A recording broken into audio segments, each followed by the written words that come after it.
Long ago, the Spanish gods blessed us with many tenses, such as preterite, present, and future. Two of these such tenses were subjunctive and indicative. Not you, imperative. Get back in your corner. The primary goal of subjunctive was to express doubt and desire. The indicative mood and subjunctive mood are two very common expressions. Unlike other tenses, the subjunctive tense is typically preceded by a K, with its English equivalent being that.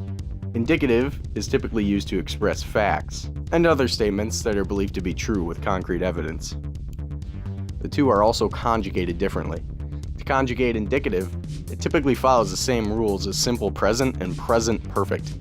The subjunctive is conjugated by taking the yo form of its indicative counterpart and then switching out the stem with the following chart.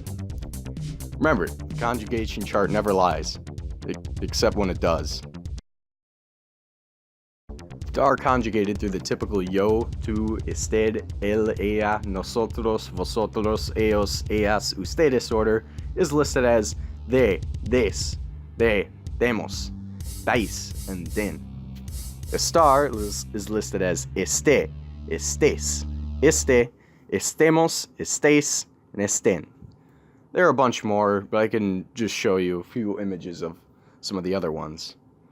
Let's see, we've got ones with special spelling in the vosotros and nosotros form. What is this, German?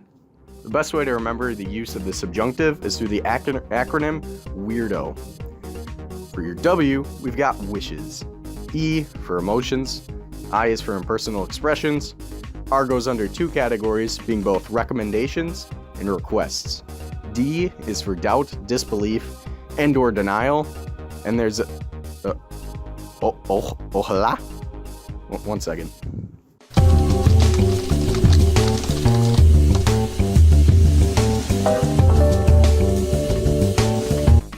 In all seriousness, ojalá corresponds to hopefully, and this phrase guarantees the following use of the subjunctive.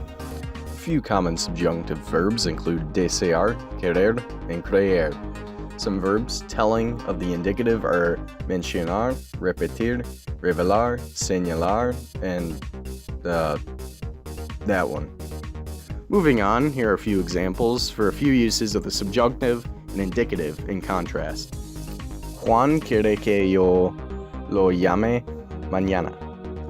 Juan wants me to call him tomorrow. This example is apparent that as a wish, so it's obviously subjunctive. Ella ordena que hagan la tarea.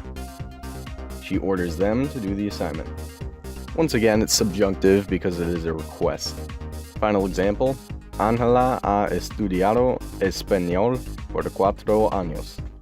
Angela has studied Spanish for 4 years. This example is factual, so it's indicative. And that just about sums it up. Know the differences, remember your acronyms, and don't confuse either with the imperative. Study your subjunctive, and don't be a weirdo.